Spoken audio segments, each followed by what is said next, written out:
Evet, yani belirttiniz. Bugün 15 Şubat, 27 yıldır bu komplo devam ediyor.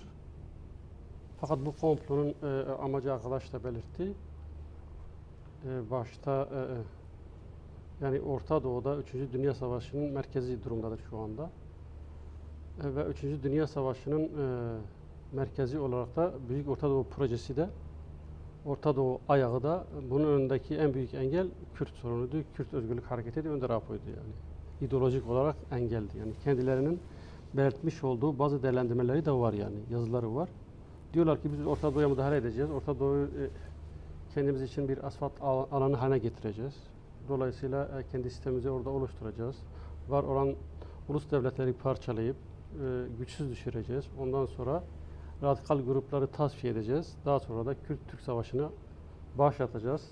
En son aşamada ise Kürt ve Arap Savaşı'nı başlataraktan Orta Doğu'daki dizaynlarını yapmak istemişlerdi.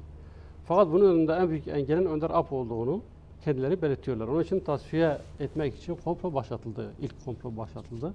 Amaç da Kürt-Türk Savaşı'nı başlatmaktı aslında yani Orta Doğu'da. Bunun fitrini çekmekti. İşte Önder Apo ideolojik olarak, örgütsel olarak paradigmasal bir çıkış yaptı ve bunu boşa çıkardı. Savaşı önledi aslında.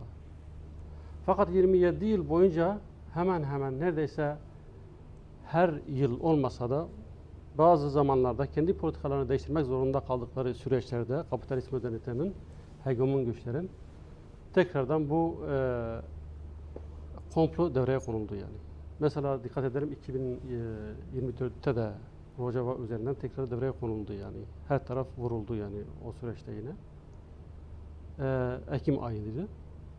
Şimdi gelindi 2026 yılına. 2026 yılında da tekrardan bir şeyler başlatılmak istendi. Neydi bu başlatılmak istenen süreç? Orta Doğu'da Büyük Orta Doğu Projesi'nin merhalesi değişti yani. İbrahim Anlaşması yapıldı. Bununla birlikte işte ticaret yollarının açılması, doğal gaz projesinin hayata geçirilmesi, Çin'in ve Rusya'nın ticaret yollarının önüne geçilmesi için bu proje hayata geçirildi. Bunun için ne engel varsa kaldırılacak yani. Dolayısıyla buna entegre olmayan güç, ideolojik güçler kim varsa teslim alınmalı ya da dağıtılmalıdır yani. Ve dağıtıldı da. Dağıtılmayan tek bir süreç var, tek bir proje var. O da demokratik toplum, barış ve demokratik toplum projesidir yani. Orta Doğu kan gölüne dönüştürecek olan, milliyetçiliğin tekrardan hortlatılmasını önü açan, işte hakları birbirine kadırtan, dolayısıyla giderekten bunu Orta Doğu'da bir kan gölüne dönüştürmek isteyen kapitalist modernite güçlerine karşı Önder Apo yine de demokratik toplum projesiyle bir cephe açtı. Ve bu cephe onların projelerine engel oluyordu. Bunu engellemek için de tekrardan 2026'nın başında Rojava şahsında, Rojava devrimi şahsında, Kürt ve Arap halkı şahsında sonu belli olmayan bir savaşı açmak istediler aslında. Başlatmak istediler. Tekrardan burada bütün uluslararası güçler, özellikle İngiltere, Amerika, İsrail, hatta Fransa bile belli düzeyde, Avrupa ülkeleri bunlara sessiz kalırken bu komploya daha önce olduğu gibi Orta Doğu güçleri, Arap medyası, Suudi Arabistan, Katar, Türkiye ve Şam hükümeti devleti, ortak 4 devletle birlikte 140'a yakın örgütle birlikte cihadist, İslamist radikal örgütlerle birlikte Şeyh Maksud'a saldırı yapıldı yani bu. Şeyh Maksud'a saldırı yapılmasının amacı sadece Şeyh Maksud değildi. Kesinlikle bunun arka cephesinde ideolojik savaşlar var. Arka cephesinde Önder Apo'nun başlatmış olduğu projeyi sekteye uğratma vardır. Önder Apo'nun belirtmiş olduğu işte norm dışı güçlerin tekrardan düğmeye bastıkları durumu söz konusuydu. İşte bunun önünü almak için de herkes şu anda şey diyor yani ben çatışmayı durdurdum, biz araya girdik, Amerika diyor biz araya girdik, Fransa diyor ki biz girdik, Avrupa Birliği diyor ki biz girdik, Almanya biz yaptık diyor, KDP diyor ki biz Papa ile görüştük, biz bunu durdurduk diyor. Yani herkes bir şeyler söylüyor, doğru ama bu komployu durduran esas güçler vardı yani. Başlatan güçler bunlardı fakat durduran da bir Kürt halkının ulusal birliğiydi yani.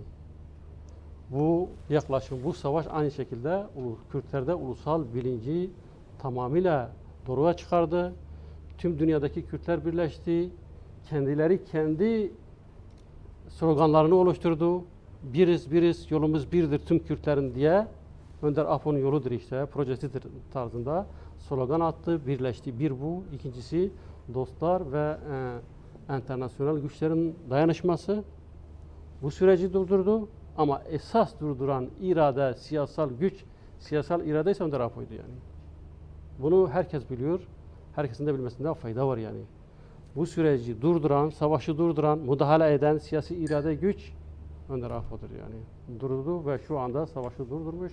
Dolayısıyla demokratik toplum ve barış projesini tekrardan hayata geçirmek için şu anda bu proje devam ediyor. Fakat komplo sona erdi mi? Ermemiştir yani. Ama şöyle bir algı da var. Az önce Rojbin arkadaş da değerlendirdi. Yani şimdi basında veya dijital medya mecralarında şöyle bir algı yaratılmaya çalışıyor. Sanki işte bir yenilgi oldu. Demokratik ulus paradigması işte çöktü. Araplar işte koptular bu paradigmadan. İşte demokratik birlik ve işte ulusal birlik adı altında işte bir milliyetçi akım gelişti ve milliyetçi akım Rojava'yı kurtardı. Evet. Böyle bir algı yaratılmak da isteniyor. Gerçekten böyle mi yani işin? Evet, yerinde bir soru. Gerçekten de böyle bir yanılgılı yaklaşım var yani. Hem medyada var hem genelde bir yaklaşım var ve yanlış bir yanılgılı bir yaklaşımdır yani. Öyle bir şey yoktur yani. Orta Doğu'nun, Suriye'nin hatta Rojava'nın sosyolojik yapısını bilmeyenler bile değerlendirmeler yapıyorlar yani. Şu anda Rojava'da Kürt ve Araplar birlikte yaşıyor. Süryani ve Araplar birlikte yaşıyor. Arap halkı Kürt halkına karşı ayaklanmadı. Kürt halkı da Araplara halk olarak Araplara karşı savaşmadı. Tam tersine HTŞ güçleri, HTŞ ile birleşen DAEŞ güçleri vardı. Diğer İslami radikal güçler vardı. Türkiye devleti vardı. Şam devletiydi. Katar'dı. Suudi Arabistan'da bunları destekliyordu. Bunlarla birlikte 140'a yakın silahlı örgütler, güçler vardı. Bunlar çeter gruplarıydı. Bunlar Kürtlere karşı savaş açmak istedi ve Arapları da, Arap aşiretleri de Kürtlere karşı savaştırmak istedi.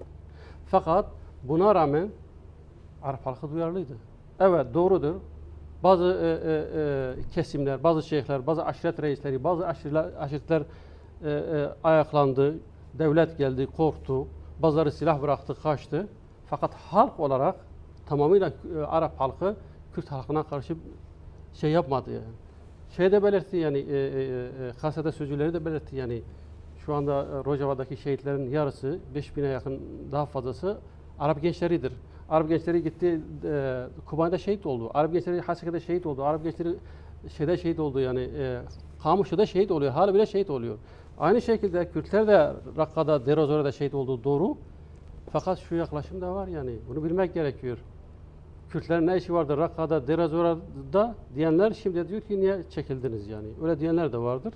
Evet, zamanında öyle diyenler bugün de niye çekildiniz Kürtler diyorlar. Rakka'ya gitmek zorundaydı çünkü Rakka DAEŞ'in şeydi, merkeziydi. Kürt gençleri, Kürt kızları, Kürt kadınları orada satılıyordu. İşkence yapılıyordu. Dolayısıyla Kürtler oraya gidip bunları kurtarmak zorundaydı. Hesap sormak zorundaydı. Yaptı da. Gereğini yaptı. Fakat orası Kürtlerin şehri değildi. Demokratik ulus olarak Kürtlerle birlikte yaşayabilecek olan Araplardı, diğer kesimlerdi. Onlarla birlikte bir sistem oluşturuldu. Demokratik ulus sistemi oluşturuldu. Deir ez-Zor için de aynı şekilde. Kürtler açısından da öyle bir yaklaşım gösterilmek isteniyor bazıları. Bazı ilkel milletçi taraflarca şöyle bir yaklaşım var yani. Demokratik ulus bitti, yanlıştı, yanılgılıydı. Hayır, demokratik ulus projesi yanlış değildir. Yanlış olan uygulamadaki yetersizlikler olabilir.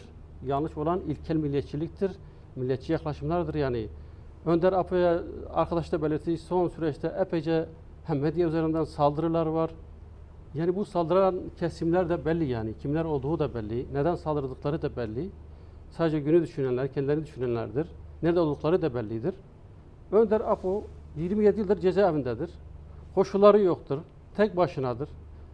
Buna rağmen saldırıyorsunuz yani. Önder Apo dışarıda olsun, buyurun gelin eleştirin. Gücünüz varsa, yetiyorsa buyurun Önder Apo'yu eleştirin yani. Yani doğru bildikleri bir şey de yok yani. Savundukları bir şey de yok. Savundukları tek bir şey vardır. Komplo güçlerine kesinlikle zemin sunmaktır yani. Kürt ve Arap savaşını tetiklemektir bu güçlerin. Kürt-Türk savaşını tetiklemektir. bu projeyi bozmaya yönelik çalışmalardır. Ve buna inanan birçok kesim de vardır. Bu sürece oluyor, zarar veriyor. Kendilerine de zarar verecektir yani. Yani bu değerlendirmeye iten sebep şu. Çünkü uluslararası komplo Kürt sorunuyla bağlantılı bir şeydir yani. Birinci Dünya Savaşı'ndan sonra Orta Doğu dizayn edildi ve bu dizaynda Kürtler yok sayıldı, parçalandı yani. İkinci Dünya Savaşı'ndan sonra da Kürtler sürekli yaralı bırakılmalıydı yani. Kendi İngiltere Başbakanı'nın söylemidir yani. Winston Churchill'in söylemidir. Kürtler sürekli yaralı bırakılmalıdır. Gerektiğinde o yaraya tuz basılmalı, gerektiğinde de kan atılmalı, gerektiğinde de bazen iyileştirilip tekrardan kan atılmalı yani. Yaralı bırakılmalı diye söylemleri var yani zaten. Şimdi Kürt hareketi Önder Apo bunu Kürt kapanını boşa çıkardı, parçaladı yani. Bu yarayı dikti yani. Hem de şey olarak dikti yani ideolojik olarak dikti yani. Bunu parçaladı. Bunu parçalarken de Birinci Dünya Savaşı'nda Orta Doğu'yu şekillendiren sistemi parçalıyordu yani. Bunun için de şey geliştirildi yani. Komplo geliştirildi. Şimdi ikinci komplonun buna denk getirilmesi, 6 Ocağın buna denk getirilmesi sebebi de Büyük Orta Doğu Projesi'nin yön değiştirmesidir. Büyük Orta Doğu Projesi'nin artık bir çıkmaza girmesidir. Bundan dolayı da yeni bir hamle yapmasıdır. Yeni bir aşamaya geçmesidir. Bu hamleyi yaparken de dikkat edelim tekrardan demokratik modernite boyutuyla Önder Apo'nun Orta Doğu için uygun gördüğü demokratik ulus projesini İbrahim projesiyle hayata geçirmeye çalışıyorlar aslında kendileri de. Fakat içerik farklıdır yani. Düşünce aynıdır, içerik farklıdır yani. Diğer boyutuyla da bakıldığında bazı devletler yıkıldı, Şam yıkıldı, sıra Türkiye'ye geldi ve İran'a geldi yani. Dolayısıyla burada Kürtlerin iradeleşmesi, Kürtlerin statü alması bunu boşa çıkarıyor yani. Buna engeldir yani. Zaten komplonun amacı nedir? Komplonun amacı bir, Kürtleri statüsüz bırakmadır yani. Statü almalarını engellemedir. İki, Kürtleri, özgür Kürtleri iradesiz bırakmadır, tasfiye etmedir yani. Dolayısıyla Rojava şahsında ve Önder Apo'nun geliştirmiş olduğu demokratik toplum projesiyle tekrardan Kürtleri siyasi bir özne, 21. yüzyılda siyasi bir özneye doğru götürüyordu yani. Ve bu da statü almalarını garantiliyordu yani. Önünü açıyordu. Ve bu da tekrardan bu sürecin önüne engeldi. Kısacası Orta Doğu'da iki yaklaşım, iki ideolojik yaklaşım, iki proje vardır. Bir, kapitalizm modernitenin dayatmak istediği İsrail şahsındaki işte İbrahim Anlaşması'yla ulus devletleri parçalayan ama milletçiliği tekrardan körükleyen bir yaklaşım. İkincisi de demokratik ulus projesidir yani. Demokratik ulus projesi bunların önünde engeldir yani. Rojava'da somut olarak demokratik ulus projesinin pratikleştiği bir sahaydı, bir alandı yani. Şam, Suriye statüsünün değişmesi, DAEŞ'in bitirilmesi, ittifakların değiştirilmesiyle birlikte Kürtler Rojava'da statü alma aşamasına girmişti. İşte buna müdahale aslında. Statü almalarını engellemektir, özgür iradeyi parçalamaktır ve Önder Apo'nun geliştirmek istediği çizgiyi durdurmak da aslında tasfiye edemiyorlar ama durdurmaya yöneliktir.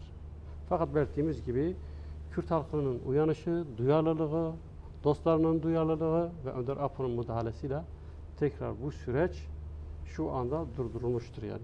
Fakat bitti diyemeyiz yani. Evet. Arkadaş belirtti, demokratik ulusal birlik Kürtler açısından kaçınılmazdır.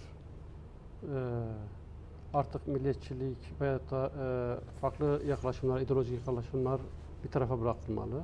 Aynı şekilde Kürtlerin dostları da var yani diğer halklar var. Dünya halkları var, internasyoneller var, sosyalistler var, demokratlar var. Bunlar da bundan sonra daha fazla hem Rojava'ya hem Kürdistan'a dayanışma hem Orta Doğu'yla dayanışma mücadelesi içerisinde olmalılar. Çabaları çok değerlidir yani. Evet.